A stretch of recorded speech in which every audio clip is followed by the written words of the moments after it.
Salam Keluarga Malaysia. Hello and good evening. Thanks for joining us. I'm Brandon Lepal and you're watching News at 10. In our top stories tonight, UMNO's top 5 to meet soon on GE15 date.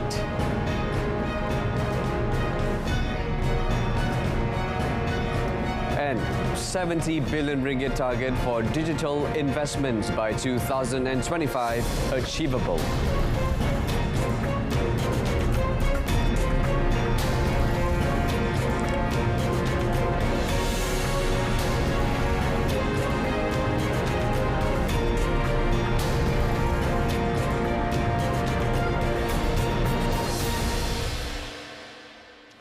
A meeting among UMNO's top 5 leaders is expected to be held soon to discuss the date for the 15th General Election, GE15. Prime Minister Datuk Seri Semasa, who is UMNO Vice President, said the window for holding GE15 this year is still open and UMNO's top 5 would meet to discuss the timing for the polls. When asked whether the meeting would be held before or after the tabling of Budget 2023 on 7 October in the Dewan Rakyat, the Premier said it had not been decided yet.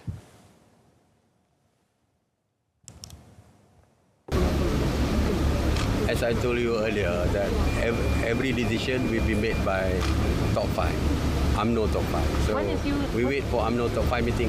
When is it? Do you know the top 5? As soon as possible, the meeting. Before the budget announcement, before the tabling of budget, you will be meeting the top 5? Maybe earlier. Earlier. Maybe. He also said that only after discussing the matter with the party's top 5 would he discuss it with MCA and MIC, as well as other component parties in Barisan Nasional, BN. UMNO's top 5 leaders are President Datuk Seri Dr. Ahmad Zahid Hamidi, Deputy President Datuk Seri Muhammad Hassan, and Vice Presidents Datuk Seri Muhammad Khalid Nordin, Datuk Seri Madzai Khalid, and Datuk Seri Ismail Sabri.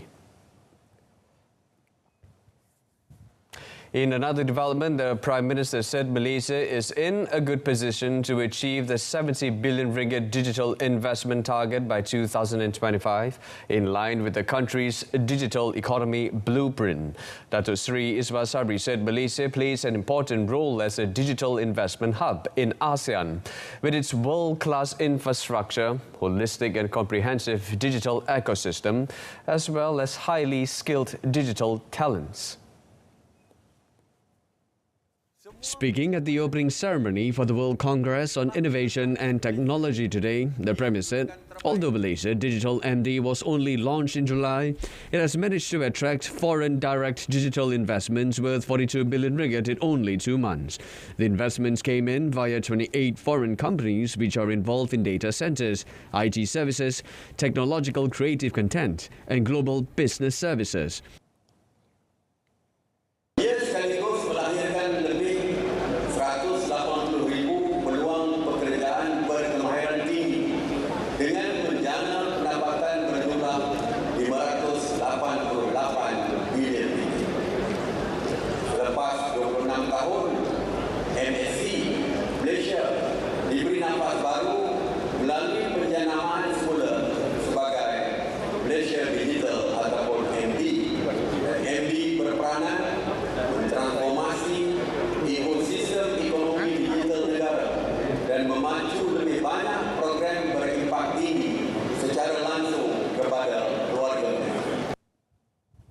He added that the domestic direct digital investment up to 24th August had hit 4.76 billion ringgit. This achievement is crucial towards the nation's economic recovery as it creates high-skilled job opportunities, encourages innovation and further elevates the digital economy. Meanwhile, the Prime Minister expressed hope that close collaborations between ministries and agencies would be multiplied in an effort to stimulate the technology and innovation ecosystem for the sake of the nation's prosperity and well-being of Keluarga Malaysia. Datuk Seri Ismail Sabri said through digital literacy, the effort would raise awareness on the importance of technology adoption and innovation among Malaysians, in line with the current developments that are happening around the world. According to the Prime Minister, Malaysia's ability in using new and innovative technology to ensure the country's recovery amid the pandemic was evident. Penggunaan aplikasi digital dengan pelbagai fungsi maklumat teknologi telah berjaya membendung pandemik COVID-19 di Malaysia selain membantu menyelamatkan perniagaan, pekerjaan serta memastikan kelangsungan proses pembelajaran. At the same time, the Premier said the effort ensured that the country was not left behind in the technology and innovation ecosystem. Pulau Pinang, Langkawi, Kedah and Kuala Lumpur have been chosen as pioneer locations for the first phase of the Di Rantau program. Communications and Multimedia Minister Tan Sri Anwar Musa said the Professional Visitor Pass program is an effort to turn Malaysia into a digital nomad hub of choice and to promote mobility among digital professionals. Sementara kita meningkatkan segala kemudahan asas yang berkaitan dengan perkhidmatan jalur lebar dan juga meningkatkan mutu industri pelancongan itu sendiri, kita berharap dengan menyediakan PAS digital nomad yang memudahkan mereka membuat permohonan, visa-visa yang diberikan jangka panjang dan membolehkan mereka membawa ahli keluarga dan malah mereka enjoy facilities dan tidak ada personal tax yang dikenakan walaupun mereka duduk pada tempoh yang agak panjang, sekurang-kurangnya buat masa ini. Kita harap ini menyokong kepada ekosistem ekonomi digital negara kita. He said the program, one of Malaysia's digital catalytic programs, Pemangkin, is aimed at generating an economic spillover effect and is estimated to contribute 4.8 billion ringgit to the national economy by 2025. The digital nomad lifestyle became popular due to the COVID-19 pandemic as more people are choosing to work and stay wherever they want through the use of technology. A total of 97,635 applications for Phase 1 of Peranti Siswa Keluarga Malaysia package have been approved so far. Higher Education Minister Datuk Sri Dr. Noraini Ahmad said out of that number, there were 21,633 applications in Sabah, of which 3,748 had been approved and in the process of handing over the devices to the successful applicants. Datuk Sri Dr. Noraini said application for the device was open since last April and screening began on 29th August. She further said approval was given in stages and handing over of the devices to be done in 3 months.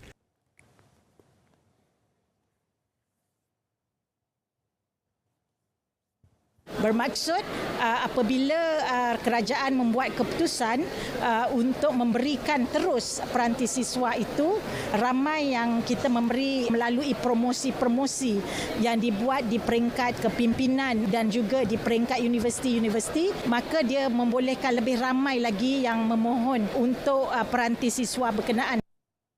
Therefore, she called on students of higher learning from B40 families who have not applied to send their applications under Phase 2, which is still open until 30th September this year. The minister also said the Peranti Siswa Keluarga Malaysia initiative played an important role in the government's efforts to support and empower the education digitisation agenda. The decision on whether or not to grant moratoriums to small and medium enterprises (SME) is dependent on banks and not the government. However, Finance Minister Tengku Datuk Sri Zafrul Tengku Abdul Aziz explained that the government is always encouraging policies to help and assist those affected by the pandemic 2 years ago. Again, banks, government do not decide on moratorium.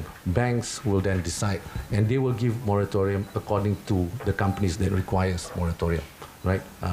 Government, we don't own the banks. You must remember that. We can encourage policies that are helping and assisting the people. pointed out that Malaysia's economy has been growing strongly so far, thanks to rising domestic consumption, a stronger export sector, and better loan growth.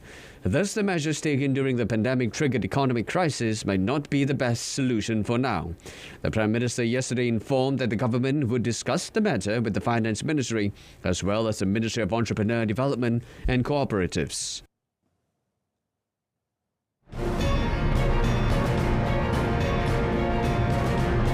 Coming up, MOH considering purchasing Omicron-specific COVID-19 vaccine. Stay with us. But first, reports of initial investigations on the helicopter crash in Perak will be known in 30 days. The full report will be ready in 1 year. Transport Minister Dr. Sri Dr. Wee Ka Siong said investigations are also conducted by the Air Accident Investigation Bureau, which began yesterday. On the related matter, Dr. Sri Dr. Wee expressed disappointment with some parties who allege that he had forged fake news regarding the condition of the helicopter pilot yesterday. He explained that the information he received was from early reports by the Civil Aviation Authority of Malaysia at the Kuala Lumpur Air Traffic Control Centre before the pilot was confirmed dead by the Perak Police Chief. The information he received at 8:18 a.m. yesterday was accurate at the time before the pilot died, about 2 hours later.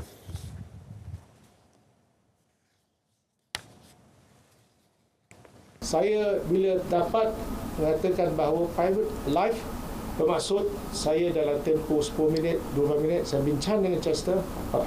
Ini satu berita yang orang tengah tunggu. Tengah malam saya mengenai macam mana dengan pilot ni, ada yang nak tunjukkan simpati dia dan sebagainya.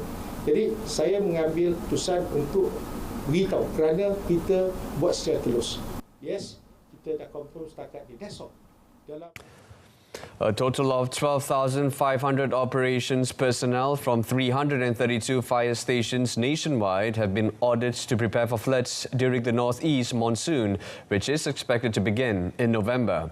Fire and Rescue Department Director General Datuk Sri Muhammad Hamdan Wahid said the department would be strengthened with the help of 3,200 officers who will be on duty during office hours, including those from enforcement, building inspection, training and research, as well as members of the Fire and Engineering Academy. He said the early preparations were following the instructions by Prime Minister Datuk Sri Semasa to ensure that all parties from the federal to the district level are ready for the possibility of floods. Untuk keanggotaan, sekiranya betul ramalan kali ini adalah merupakan MTL yang lebih kurang sama dengan MTL yang tahun lepas, kita akan membekukan cuti mengikut jumlah keanggotaan yang ada. Dan 12,500 ini akan dibantu oleh anggota-anggota di waktu pejabat yang bekerja waktu pejabat. Yang bekerja waktu pejabat ada lebih kurang 3,200 orang di seluruh negara. The preparedness includes 1,800 assets involving 1,400 land vehicles, 400 water logistic units and 8 aircraft. As a precautionary measure, he said, plans were afoot to move firefighters and assets to areas where severe flooding is expected to occur to avoid untoward incidents. Malaysia is on the road to procuring Omicron-adapted vaccines. Health Minister Khairi Jamaluddin said Malaysia is in the midst of discussing the procurement of such vaccine for new COVID-19 variants with manufacturers. Explaining further, Khairi said the ministry would make an announcement about who qualifies for the vaccines soon. Kita tak akan buat mass vaccination campaign sebab bagi kita dapati bahawa bagi mereka yang muda, relatively healthy, risiko daripada COVID ni setelah kita divaksinasi beberapa kali dengan booster dah mula menurun. Jadi mungkin kita akan fokus kepada golongan yang berisiko tinggi lah, mereka yang ada penyakit-penyakit tertentu, warga emas dan sebagainya.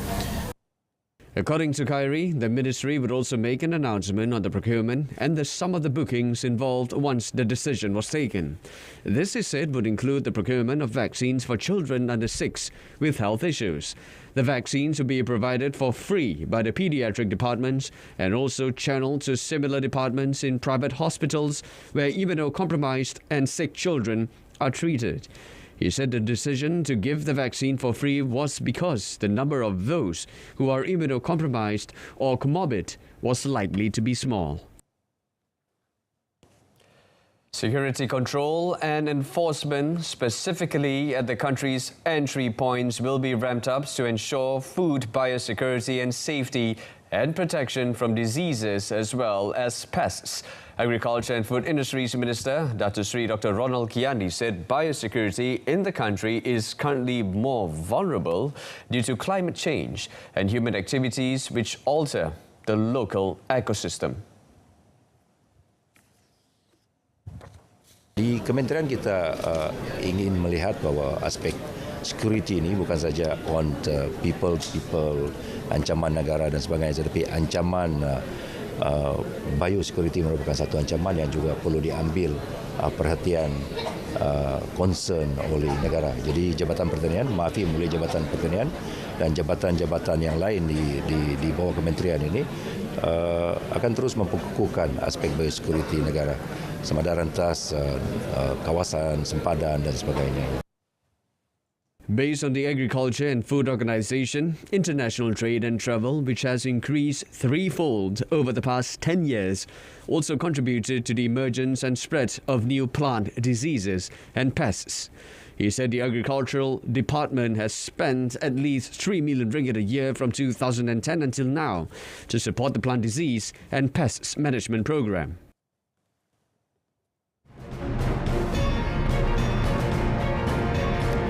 Coming up in a foreign segment, nearly 50 Armenian soldiers killed in clashes with Azerbaijan.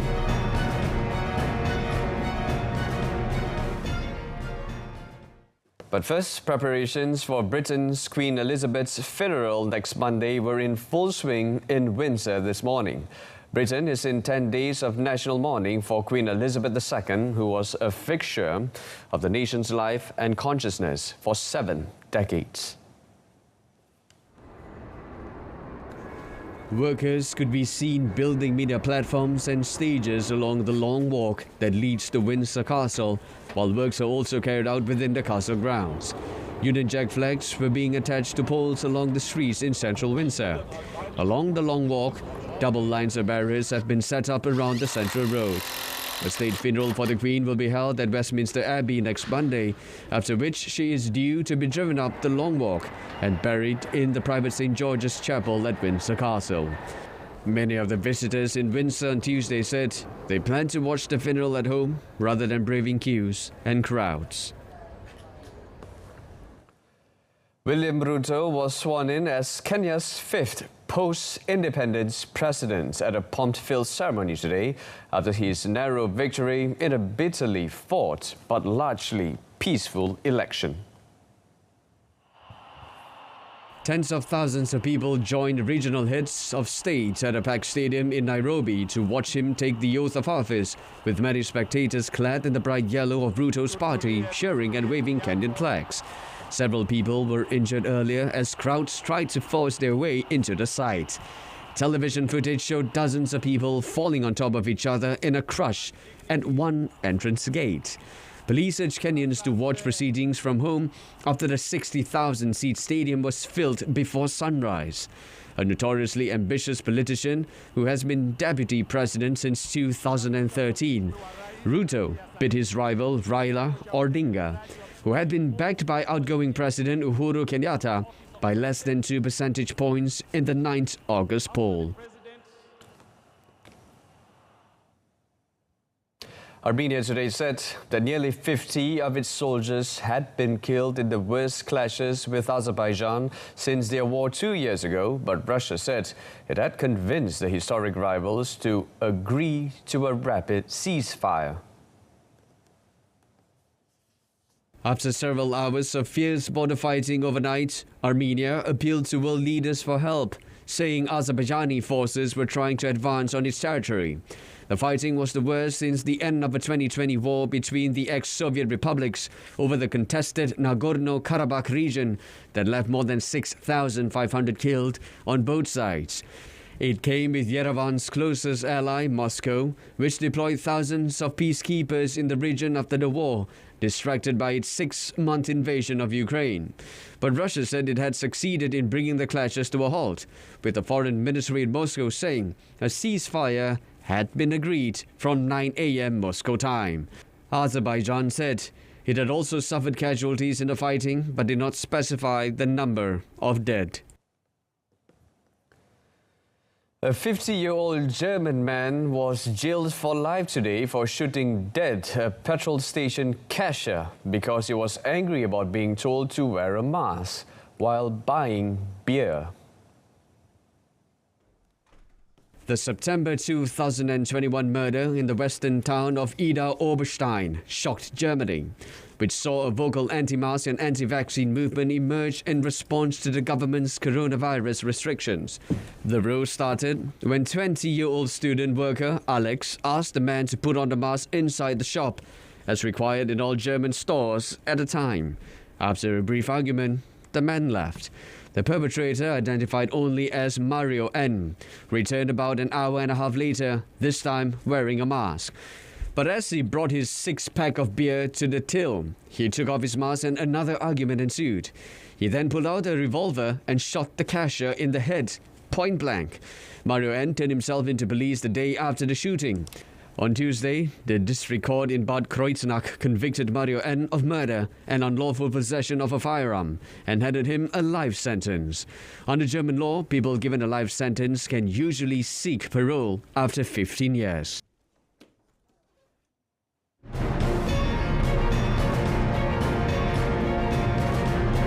Coming up in sports, KBS to empower youth and enliven sports industry through Budget 2023.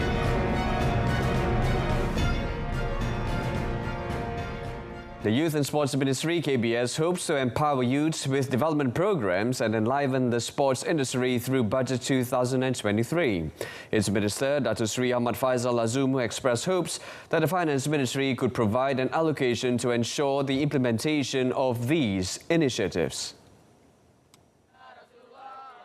He said the government, through KBS, always strive to ensure the future of the people, especially the youths, is secure. Moreover, Datuk Sri Ahmad Faizal said the ministry also aimed to further enhance the development of esports, which is seen to have a huge potential for growth. The minister explained that a well-established sports culture among the rakyat would result in a healthier generation. This would simultaneously lead to less burden on the health sector and health ministry in turn. Yang keduanya, limpahan ekonomi apabila kita adakan liga-liga di semua peringkat, di kampung-kampung, di kawasan perumahan dan sebagainya, semua para pemain akan memerlukan peralatan sukan, memerlukan perkakasan sukan, pakaian dan sebagainya. Ini akan mendatangkan pulangan kembali kepada kerajaan. Harimau Malaya head coach Kim Panggon is retaining 17 of the players to enable Malaysia to qualify for the Asia Cup 2023 in facing the Thailand Kings Cup competition from 22nd to 25th September in Chiang Mai. Among the new players called for the competition are aged 21 from the national under-23 squad, namely goalkeeper Raha Diazli Rahalim, Azam Azmi Murad and Muhairi Ajmal Mahadi. The 53-year-old coach has also included Kalamullah Al-Hafiz Madrobi, goalkeeper, Sharul Nazim Zulpaka, Brandon Gunn, Zafri Yahya and Declan Lambert. While 16 have been listed in the waiting list if any of the selected players could not play for some reasons or were injured. The Football Association of Malaysia, FAM, in a statement said the Harimau Malaya squad would undergo central training from 16 to 19 September at the Wisma FAM field before leaving for Chiang Mai for the competition. In the four-cornered competition, Malaysia had been voted to face Thailand on 22nd September, while Trinidad and Tobago will meet Tajikistan. The winners in the two matches will meet in the final on 25th September, while the defeated teams will vie for third placing. Malaysia had lifted the cup 4 times in 1972, 1976, 1977 and 1978. In European football, Tammy Abraham struck the decisive goal in Roma's 2-1 win at Empoli early today, which put them a point behind a trio of sides, leading the way in Italian's Serie A. Roma are 5th, but just behind Napoli, Atalanta and AC Milan after Abraham forced home Paulo Dybala's cross from close range in the 71st minute. The impressive Dybala had opened the scoring for the away side in the 17th minute with a beautifully guided shot after having already hit the post. Jose Mourinho's side were looking at another poor result 2 minutes before the break when Filippo Bandinelli reacted brilliantly to bad Roma defending by guiding home a header from Petar Stojanovic's cross. But Abraham's second goal of the season was just enough to seal the 3 points, with Lorenzo Pellegrini also smacking a penalty off the bar with 10 minutes remaining. Chelsea's Premier League clash with Liverpool and Manchester United's home game against Leeds on Sunday have been postponed due to policing issues surrounding the funeral of Queen Elizabeth II. But 7 other Premier League fixtures will go ahead this weekend. Brighton versus Crystal Palace, which had recently been postponed due to a plan, but now cancelled. Real Strike will also not go ahead. All football in the United Kingdom was postponed last weekend as a mark of respect to the Queen following her death at the age of 96 last Thursday. But following discussions between the football governing bodies and the authorities in the UK, all scheduled midweek games will go ahead as planned this week, with the exception of Arsenal's Europa League tie against PSV Eindhoven on Thursday. That game has been postponed by UEFA due to police in London being required to focus on the huge crowds expected to travel the capital ahead of next Monday's state funeral. But while the majority of Premier League games are to go ahead, the high-profile fixtures at Stamford Bridge and Old Trafford has been postponed as a consequence of police officers being redeployed to provide security for the Queen's funeral.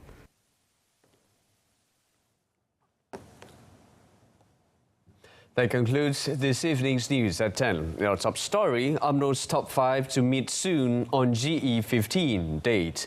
Join us again at 12:30 tomorrow afternoon. Till then, it's lights out. I'm Brenda Paul. Stay tuned to saluran Berita RTM. Salam keluarga Malaysia and have a pleasant evening. Take care.